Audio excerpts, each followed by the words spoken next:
नमस्कार, मैं हूं प्रभु चावला। सीधी बात में आज बारी है भारतवर्ष के स्वास्थ्य मंत्री डॉक्टर हर्षवर्धन की। इनके पास और भी बहुत सारे महकमे हैं, परंतु आज साइंस की बात कम करेंगे, टेक्नोलॉजी की बात कम करेंगे, परंतु स्वास्थ्य के बारे में उनसे ज्यादा सीधी बात करेंगे। डॉक्टर साहब, आपका बहुत बहुत स्वागत है। शुक्रिया। आपने मास्क पहन लिया? नहीं, मास्क तो मैं पहले दिन से पहन रहा हूं और सारे देश के लोगों को ये बराबर एडवोकेट कर रहा हूं। मैं ही नहीं कर रहा, हमारे प्रधानमंत्री जी भी लगातार कह रहे हैं कि जो कोविड अप्रोप्रिएट बिहेवियर है ये सबसे बड़ा प्रोटेक्शन है। मैं तो इसको सोशल वैक्सीन की तरह प्रमोट करता रहा हूं और मैं तो आपको भी ये कहना चाहता हूं कि आप भी कार्यक्रम अगर करते हैं तो भी, बातचीत करते हैं तो भी, कोई भी आप अपनी टॉक डिलीवर करते हैं तो भी, आप जहां भी जाते हैं हर समय आपका मास्क आपके नाक को और मुंह को कवर करके रहना चाहिए। यहाँ पर नहीं, ये मास्क हुआ है, आपने सलाह बहुत अच्छी दी। इस मास्क को मैं तो आपकी सलाह मान लूंगा, पर आपके नेता आपकी सलाह माने तो बहुत अच्छा होगा। देखिए, बात ये है कि आप मानना शुरू करिए ना। सबको मास्क पहनना चाहिए। मैं आपकी बात से बिल्कुल सहमत हूँ जी। जो आपने कहा कि प्रधानमंत्री ने भी कहा, सब लोगों ने कहा, पर अफसोस की बात ये है कि जितने लोग सलाह देते हैं आपके अलावा बाकी किसी मंत्री को मास्क पहनते हुए देखा नहीं मैंने भाषण करते हुए पिछले 15 दिनों के। नहीं, ऐसा नहीं है। देखिए, मैं आज ही ट्वीट देख रहा था, केंद्रीय मंत्री ट्वीट कर रहे हैं, फोटो खिंचवा रहे हैं सबके साथ हमारे मास्क के बिना। अब देखिए, मैं किसी भी मुख्यमंत्री हर पार्टी के, मैं आपकी पार्टी की चाहे कोई भी हो, वो मंत्री हो, मुख्यमंत्री हो, कोई अधिकारी हो, साधारण व्यक्ति हो या जर्नलिस्ट हो, अगर कोई भी कोविड अप्रोप्रिएट बिहेवियर को फॉलो नहीं कर रहा है तो वो अपने प्राण को भी खतरे में डाल रहा है और साथ में दूसरों के भी प्राण को खतरे में डाल रहा है। इसलिए मैं इसमें स्पेसिफिक्स में किसी को कोई अच्छा कर रहा है, गलत कर रहा है, लेकिन जो चीज़ गलत है वो सबके लिए गलत है, जो चीज़ ठीक है, एप्रोप्रिएट है, वो सबके लिए एप्रोप्रिएट है। और 2020 से लेकर आज तक शायद सबसे इम्पॉर्टेंट चीज इस दुनिया में लोगों के लिए जो मैं कम से कम समझ पाया हूं, एक स्वास्थ्य मंत्री के रूप में भी, एक डॉक्टर के रूप में भी, और जितना मैंने कोविड के वायरस को जाना है, समझा है, उसकी गहराई के अंदर मैंने डूबने का प्रयास किया है, जितनी उस पर रिसर्च हुई है हमारी अपनी साइंस मिनिस्ट्री में भी, शायद सबसे इम्पॉर्टेंट अगर कोई टूल है हमारे को कोविड से रक्षा करने के लिए, सबसे इम्पॉर्टेंट वेपन है तो वो ये मास्क है, जिसको प्रॉपरली पहनना, नाक और मुंह के ऊपर ढककर रखना, जब शुरू किया था, और 2 गज की दूरी बनाकर रखना और हाथों को साबुन से धोते रहना, इससे बड़ा इम्पोर्टेंट कोई विषय नहीं कह रहे हैं। आपने बिल्कुल ठीक कहा, 2 गज की दूरी, मास्क है जरूरी, ये आपका शुरू में नारा था। आप बड़े बड़े नेताओं ने ट्वीट किया, फोटो लगाई हाथ धोते हुए। आज हम इस मुकाम पर पहुंचे हैं, आज 1.5-1.25 साल के बाद, कि देश के अंदर, विश्व भर के अंदर सबसे ज्यादा केसेस आज दिखाई दे रहे हैं। उसके पीछे ये कि अपना नारा ही भूल गया आप सब नेतागण। देखिए, ये हम नारा क्यों बढ़े केस? इसलिए बढ़े कि हम मास्क नहीं पहनते हैं। बिल्कुल आप ठीक कह रहे हैं। मैं भी वही बात कह रहा हूं जो आप कह रहे हैं कि जो हमारे देश में, समाज में लोगों ने, चाहे अब उसमें देखिए, जब मैं समाज की बात कर रहा हूं तो उसमें कोई डिफरेंशिएट मत करिए कि नेता उसमें अलग कैटेगरी है, कोई जनता अलग कैटेगरी है। हम सब जिम्मेदार हैं ना, हम सब लोग जिम्मेदार हैं, क्योंकि अभी जो फरवरी के अंदर हम केसेस को बिल्कुल एकदम जमीन पर ले आए थे और अब दोबारा से 2 महीने में जो सर्ज हुआ है, ये सिर्फ हमारे समाज में लोगों के द्वारा इसको कैजुअली लेने के कारण, लापरवाही के कारण, ये कोविड अप्रोप्रिएट बिहेवियर को इग्नोर करने के कारण, और जो ये सोशल वैक्सीन है इसकी इंपॉर्टेंस को जो है भूलने के कारण। बिल्कुल ठीक बात की, पर इसके जिम्मेवार किसको ठहराएंगे? आप नेताओं को ठहराएंगे, अभिनेताओं को ठहराएंगे, या आम जनता हर चीज के लिए जिम्मेवार है? हम और आप जिम्मेवार नहीं है। देखिए, इसके लिए हर उस व्यक्ति को, चाहे वो नेता हो, चाहे वो अभिनेता हो, चाहे वो समाज का कोई दूसरा वरिष्ठ प्रोफेशनल हो, और चाहे वो समाज का साधारण व्यक्ति हो, उनको सबको मैं जिम्मेदार मानूंगा। लेकिन मैं ये समझता हूं कि जो लोग जिम्मेदारी के पद पर हैं उनकी निश्चित रूप से जिम्मेदारी ज्यादा होती है, इसमें कोई दो मत नहीं है। They have to lead by example, and I think that is most important. तो आपको लगता नहीं है कि जो सोशल रिस्पॉन्सिबल लोग हैं, चाहे वो पॉलिटिकल नेता हों, चाहे बाकी लोग हैं, उन्होंने अपने कंडक्ट से जनता के साथ थोड़ी सी ज्यादती कर दी? अब देखिए, अब इसको, मैं किसी का नाम नहीं ला, किसी पार्टी को नहीं ले रहा, इसमें अब स्पेसिफिक्स में हम ना जाएं, लेकिन तो मैंने जब कहा ना, मैंने तो आपको कहा कि सब लोग बराबर रिस्पॉन्सिबल हैं। अगर लापरवाही कोई भी कर रहा है तो उसको जो है किसी तरीके से भी जो है ना इग्नोर नहीं किया जा सकता, उसको माफ़ी नहीं की जा सकती। तो हर चीज के लिए जनता मतलब जो आपने पहले स्ट्रिक्ट किया, हर रोज एक टीवी पे हर जगह हाथ धोने की चलती थी, मास्क पहने हुए चलती थी, मास्क नहीं तो टोकेंगे, ये एक नारा लगता था, 2 गज की दूरी, मास्क है जरूरी। अब मैं जितने भी, कल भी परसों भी आप सब लोगों की हेल्थ मिनिस्टर की, प्राइम मिनिस्टर की मीटिंग हुई, मास्क के बारे में बात ही नहीं की। नहीं, ऐसा नहीं है। देखिए, सोशल हमारे प्रोटोकॉल फॉलो करना चाहिए। नहीं, ऐसा नहीं है। देखिए, प्रधानमंत्री नरेंद्र मोदी जी ने, मैं समझता हूं कि पिछले 1 साल से ज्यादा समय में कम से कम 1 दर्जन से तो ज्यादा उन्होंने चीफ मिनिस्टर्स के साथ मीटिंग की। हाँ, और शायद इतनी ही बार उन्होंने राष्ट्र के नाम संदेश दिया होगा।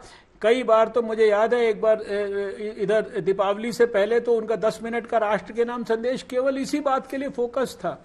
और लगातार वो इस बात को जो है बराबर एम्फेसाइज कर रहे हैं, बराबर कह रहे हैं, बराबर लोगों को आग्रह कर रहे हैं, निवेदन कर रहे हैं, हाथ जोड़कर प्रार्थना कर रहे हैं, बराबर इसकी इंपॉर्टेंस को समझा रहे हैं। साधारण से साधारण भाषा में भी 2 गज की दूरी उन्होंने ये नाम दिया। 2 गज की दूरी, मास्क है जरूरी। देखिए, तो ये आप मत कहिए। हमारी सरकार ने जितने प्रकार के मैकेनिज्म हो सकते हैं, हमने शुरू से कोई चीफ चाहे वो कांग्रेस पार्टी का हो, चाहे किसी और का हो। वो तो बात आपने कह दी ना कि वो तो मैंने स्वीकार किया कि कोई भी किसी भी पद पर है, अगर वो इग्नोर कर रहा है कोविड अप्रोप्रिएट बिहेवियर को, तो वो अपने लिए भी जस्टिफाइड नहीं है। उसके लिए वो अपने साथ भी जस्टिस नहीं कर रहा है, सोसाइटी के साथ भी नहीं कर रहा है, उसमें तो कोई 2 मत है नहीं। लेकिन आप सरकार की जहां तक बात कर रहे हैं, हमारे लोगों की बात कर रहे हैं, 117 करोड़ लोगों को 1.25 साल से हम हर कॉलर ट्यून के अंदर जो है, टेलीफोन के अंदर बार बार रिमाइंड करा रहे हैं। पहले कोविड अप्रोप्रिएट बिहेवियर के बारे में करते थे, आज नहीं, देखिए, सुनना पड़ता है नहीं, हम सुना रहे हैं, जबरदस्ती सुना रहे हैं। और उसी के कारण बच्चे को आज ये बात समझ में आ गई है कि अगर अपने प्राण की कोविड से रक्षा करनी है तो ये मास्क कितना जरूरी है, सैनिटाइजेशन कितना अगर मैं फोन पे फोटो दिखाना शुरू कर दूं हर एक पॉलिटिकल पार्टी के नेता के, आपसे लेकर के कम्युनिस्ट पार्टी तक, आपको कोई भी बड़ा नेता मास्क पहन करके रैली एड्रेस करता नजर नहीं आएगा। देखिए, मेरे को आपका कोई पुलिस ऑफिसर, आईपीएस ऑफिसर जा रहा है सड़क के ऊपर, मास्क पहना नहीं होगा। ऐसे स्वास्थ्य मंत्री, मैं ये जो भी आप बात कह रहे हैं, इसको मैं अत्यंत कष्टदायक और दुर्भाग्यपूर्ण मानता हूं।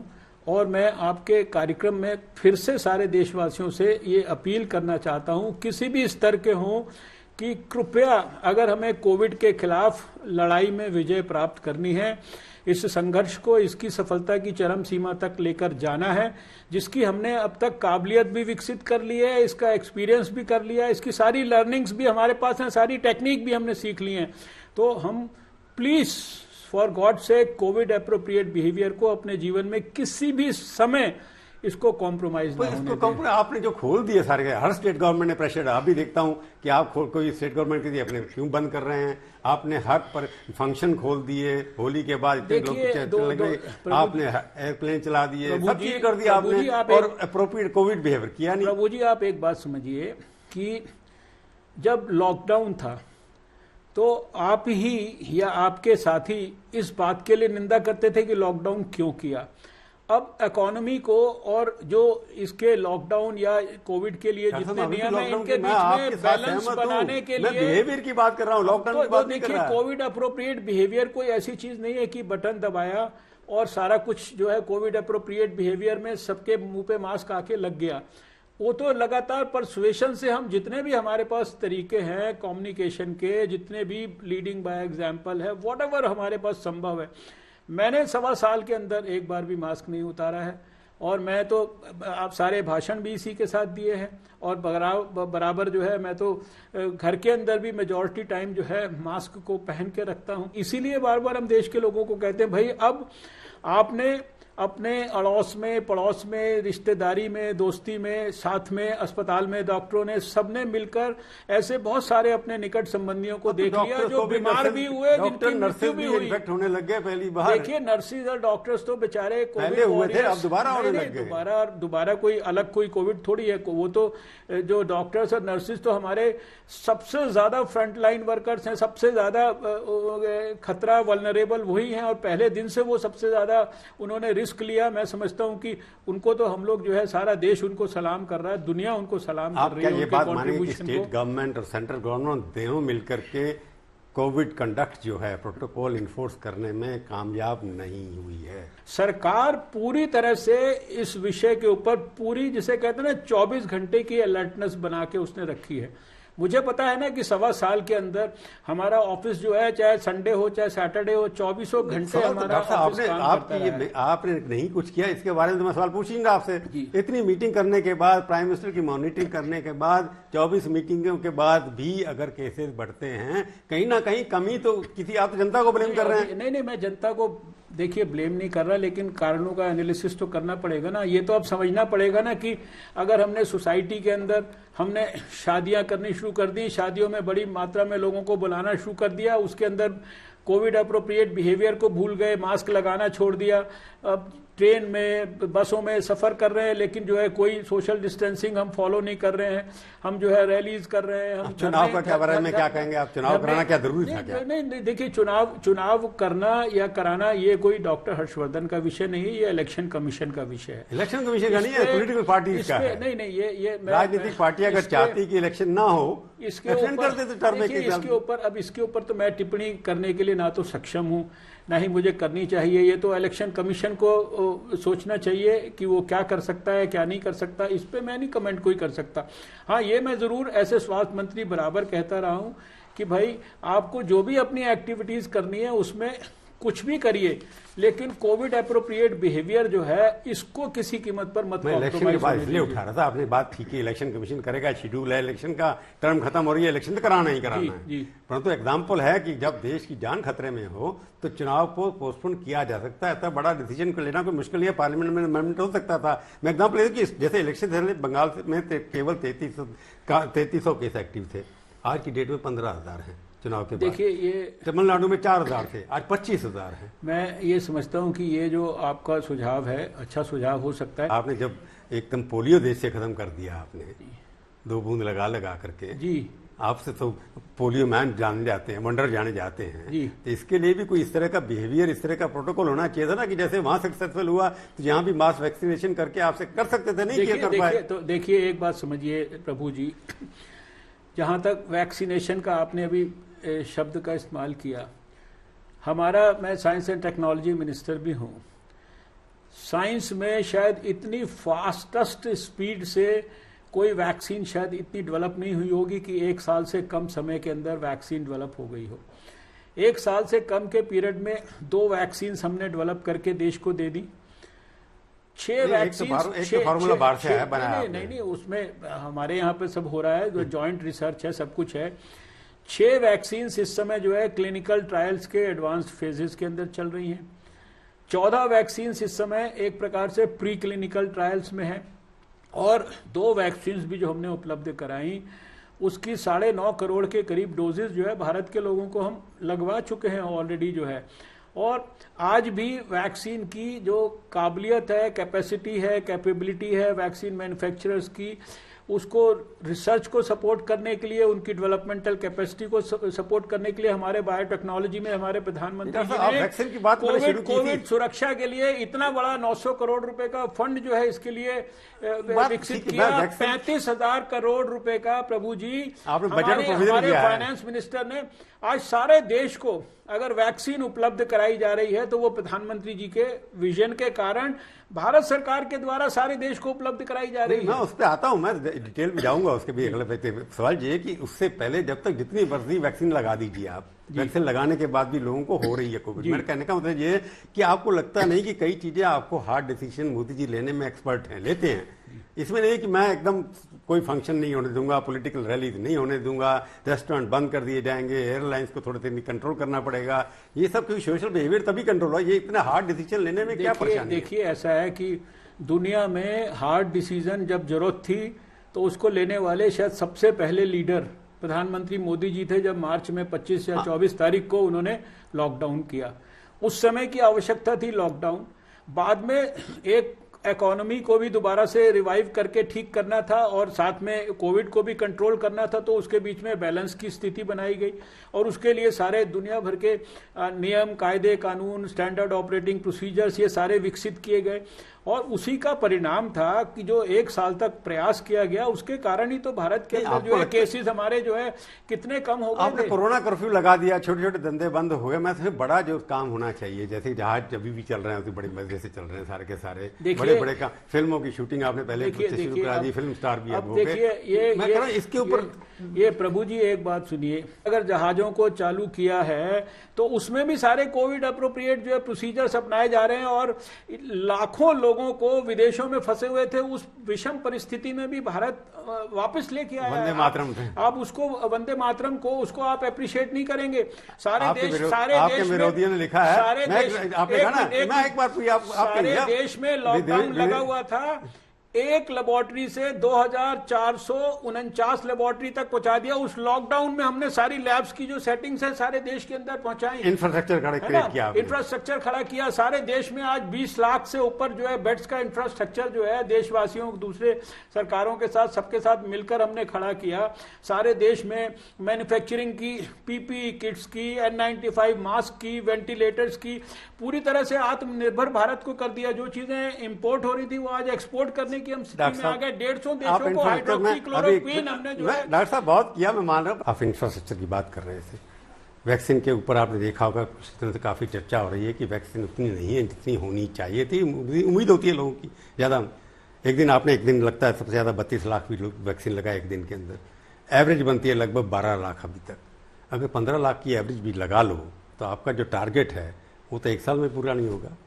देखिए आप प्रभु जी समझिए कि ये वैक्सीनेशन जो है ना, ये एकदम एक डायनामिक प्रोसेस है। इसको आप नंबर्स के हिसाब से, नंबर्स के अंदर आज भी हम जो एक दिन में जो एवरेज लगाते हैं भारत में वो अमेरिका से भी ज्यादा है। वो एवरेज आज 30 लाख के करीब जो है हमने जब लगाया तो वो अमेरिका के नंबर से ज्यादा था। पहली बात तो आप ये समझ लीजिए, इसलिए एवरेज में मत जाइए। अमेरिका की आधी पॉपुलेशन को लग चुका है, आधी एलिजिबल कैंडिडेट को लग चुका है 40%। आप हमारी पॉपुलेशन भी इसलिए परसेंटेज होती है ना, नंबर से मत जाइए आप। इसलिए हम जो है दुनिया 4% पॉपुलेशन कवर हुई, फास्टेस्ट जो है हमने जो है ये 9.5 करोड़ लोगों को भी सबसे कम समय में फास्टेस्ट तरीके से दुनिया के दूसरे देशों के मुकाबले हमने वैक्सीनेशन। आप नंबर की बात कर रहे हैं। देखिए आप बात यह कि आप परसेंटेज, अब आप अगर मैं परसेंटेज की करूंगा तो आप नंबर की करेंगे, नहीं करूंगा। नंबर की करूंगा तो आप परसेंटेज की बात करेंगे। जो आपको सूट करता है वही करूंगा। देखिए सवाल इस बात का है कि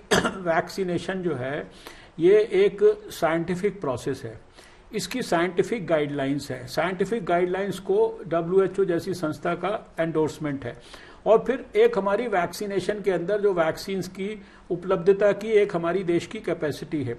WHO की भी गाइडलाइन है कि जो सबसे ज्यादा वल्नरेबल लोग हैं उनको सबसे पहले वैक्सीन लगनी है। हमने 16 तारीख को जब प्रधानमंत्री जी ने शुरू किया, हमने हेल्थ केयर वर्कर से शुरू किया, फ्रंट लाइन वर्कर से शुरू किया, फिर हमने 60 साल से ऊपर के लोगों को 45 से और पर वो भी तो 100% कवर हुआ है। 88% देखिए सुन लीजिए, 88% जो मॉर्बिडिटी और मोर्टेलिटी है उसको हमने कवर कर दिया, यानी कि जो हमारे प्रायोरिटी ग्रुप्स थे। जो पॉलिटिक्स जो आ रही है, मुझे महाराष्ट्र के अंदर 12 करोड़ की पॉपुलेशन हो तो वहां भी आप 1 करोड़ वैक्सीन दें। गुजरात जो 6 करोड़ की, गुजरात का नाम बार बार इसलिए थे कि प्रधानमंत्री हमारे वहां आते हैं, ऑपोजिशन को मजा आता है। सुन लीजिए आप, हमारे ऊपर जब ये महाराष्ट्र के अंदर जो है विशेष रूप से ये पॉलिटिक्स हो रही थी, छत्तीसगढ़ में पॉलिटिक्स हो रही थी, कोवैक्सीन को हमने छत्तीसगढ़ को जनवरी में जो है जब हमने भेज दिया तो 2 महीने तक उन्होंने लगाई नहीं। 2 बार मैंने वहां के स्वास्थ्य मंत्री को पत्र लिखा, उसके बाद मैंने उनके चीफ मिनिस्टर को पत्र लिखा, लेकिन 3 महीने तक वहां पर सिर्फ राजनीति करते रहे, कोवैक्सीन को नहीं लगाएंगे। और फिर मार्च के एंड में उसको लगाना शुरू किया। महाराष्ट्र, देखिए आपका जो सवाल है, मैं आपके सवाल आपके डाटा बता रहा हूं। मैं आज भी सबसे ज्यादा वैक्सीन आज की तारीख तक अगर किसी स्टेट को हमने दिया तो वो महाराष्ट्र है। वो तो एक बात ठीक है आपकी, पर पॉपुलेशन सबसे ज्यादा केस भी वही है ना। वही मैं आपको बता रहा हूं, महाराष्ट्र, उसके बाद गुजरात, उसके बाद राजस्थान, ये 3 स्टेट्स हैं जहां 1 करोड़ से ज्यादा डोजेज दी गई। पहली बात तो ये जो वैक्सीन की डोजेज हैं ये पॉपुलेशन से इनका कोई लिंक नहीं है, आप इस बात को समझ लीजिए। फार्मूला, ये अच्छी बात की अगर ये आपने, फार्मूला समझा दो, केसेस से या पॉपुलेशन अगर से। ये सुन लीजिए, इसमें मल्टीपल फैक्टर्स हैं।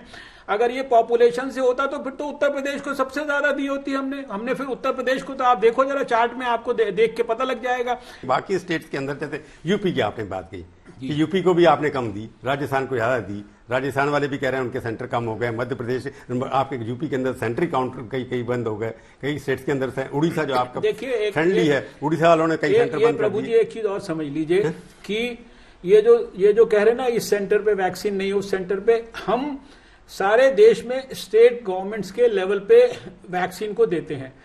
उसके आगे वैक्सीन को सब सेंटर्स पर उनकी जितनी भी रिक्वायरमेंट्स हैं उसके, या वो जितना भी उपयोग कर पा रहे हैं उसके हिसाब से वहां समयबद्ध तरीके से पहुंचाना, ये स्टेट गवर्नमेंट की जिम्मेदारी है। अगर किसी स्टेट गवर्नमेंट के अंदर उतनी मेटिकुलस प्लानिंग उसने नहीं की है और वो अपने सेंटर्स की रिक्वायरमेंट को पूरा नहीं कर पा रहा है ठीक से, या वहां पर वैक्सीन की वेस्टेज हो रही है, लाखों वैक्सीन वेस्ट हो रही है, जब कि एक एक वैक्सीन की डोज की कितना महत्व है, तो ये जिम्मेदारी उस सरकार की है, फेलियर भी उसी सरकार का है। आपका कहना है कि डिस्ट्रीब्यूशन ऑफ वैक्सीन सारे देश में रैशनल तरीके से किया, उसके अंदर कोई राजनीति नहीं है, वो तो सीधी सी बात है। 101% विद अटमोस्ट सिंसियरिटी मैं ये बात कहना चाहता हूं कि हमने खाली वैक्सीन की बात नहीं कर रहा मैं, चाहे वो वेंटिलेटर्स हो, चाहे वो N95 मास्क हो, चाहे वो कोई भी चीजें हो, कि हम अपनी जिम्मेदारी को जो है अपनाने में किसी प्रकार की कोई कमी नहीं रख रहे हैं। तो एक और जो आता है, आपने जो है वैक्सीन की सप्लाई के लिए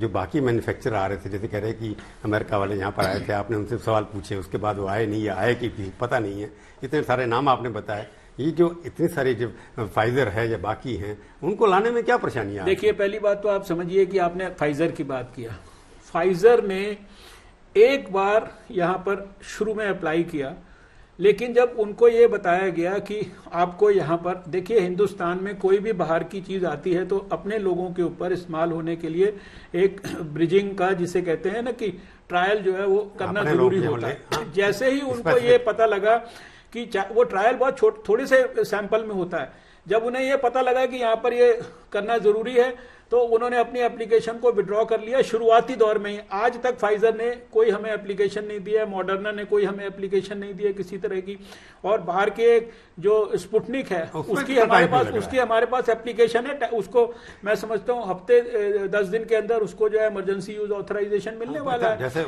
आपने भारत बायोटेक के 24 घंटे में क्लियरेंस हो गई थी, उनकी भी हो सकती थी ना। भारत बायोटेक का जब उन्होंने अपने ट्रायल्स को एक एडवांस स्टेज तक पहुंचाया, उसके बाद हमने दिया। आज स्पुतनिक के अगर उस स्टेज में पहुंचे हैं तो आज उनको भी मिल जाएगी। हमने कभी ये जो आरोप है कि सरकार एक्सपोर्ट इंपोर्ट नहीं होनी थी, ये गलत है ना, किसी ने अप्लाई नहीं किया तो कैसे अप्रूव? तो मैंने तो आपको रिकॉर्ड पे बोल रहा हूँ भाई, आपको फाइजर के बारे में बता रहा हूँ, आपको मॉडर्ना ने तो आज तक अप्लाई नहीं किया, जो है फाइजर ने भी जो है शुरुआत में अपनी एप्लीकेशन विड्रॉ कर दी। बार सवाल उठता है कि सबके लिए खोलते क्यों नहीं? 45 साल रख लिया आपने, अब देख रहे हैं कि लोग ज्यादातर जो नए लोग आ रहे हैं वो नए यंग लोगों के ऊपर हो रहा है, तो एज लिमिट के, क्योंकि सप्लाई इसका रीजन है या साइंटिफिक कोई रीजन? देखिए दोनों रीजन है। एक तो साइंटिफिक है जो मैंने बताया कि जो एक गाइडलाइन है WHO की, किस तरह से हमने वल्नरेबल्स को, और दूसरा ऑब्वियसली जो है सप्लाई है। मान लीजिए आज अगर दोनों कंपनियां मिलकर 7-7.5 करोड़ वैक्सीन बनाती हैं और आगे ठीक है हम उनकी जो पैसे मांग रहे हैं 3000 करोड़ मांगे, उनको देने में क्या परेशानी? हम उनको जो भी मदद कर सकते हैं वो सब कुछ कर रहे हैं हम। पर आपके हिसाब से क्या लगता है कि कितने लोगों को वैक्सीन कितने दिनों में लग जाएगी? पहले आपने टारगेट फिक्स किए थे, वो शायद पूरे होते लगते नहीं हैं। देखिए ये सवाल इस बात का है, इसको कभी भी किसी टाइम आपने नंबर दिए थे पहले 300 मिलियन 200 मिलियन, इसको किसी भी टाइम के साथ आप इसलिए लिंक नहीं कर सकते। टाइम लिमिट बताना, नंबर बताना अभी मुश्किल है। ये तो एक डायनामिक प्रोसेस है प्रभु जी, इसके अंदर कोई भी आदमी जो है टाइम, अब कितने लोग कितना, आप किसी दिन 43 लाख लोग लगाते हैं, किसी दिन 36 लाख लोग लगाते हैं। इज द वर्स्ट ओवर या अभी आनी है? क्या चीज वर्स्ट ओवर है, पीक अभी आएगी? देखिए मैं ये समझता हूं कि अगर लोगों ने कोविड अप्रोप्रिएट बिहेवियर के बारे में गंभीरता को दोबारा से सुनिश्चित किया तो जितनी तेजी से केसेस बढ़े हैं उतनी ही तेजी से ये कम हो जाएंगे। ये मैं ऐसे डॉक्टर समझता हूं कि ये संभव। आप हमारे स्टूडियो में आए, बहुत बहुत धन्यवाद। Thank you. तो ये थी आज की सीधी बात। सीधी बात का ये कार्यक्रम आपको कैसा लगा? आप अपनी राय हमें ईमेल के जरिए भी भेज सकते हैं। अगले हफ्ते आएगी बारी किसी और हस्ती की और उससे हम करेंगे सीधी बात। इंतजार कीजिए तब तक और देखते रहिए आज तक।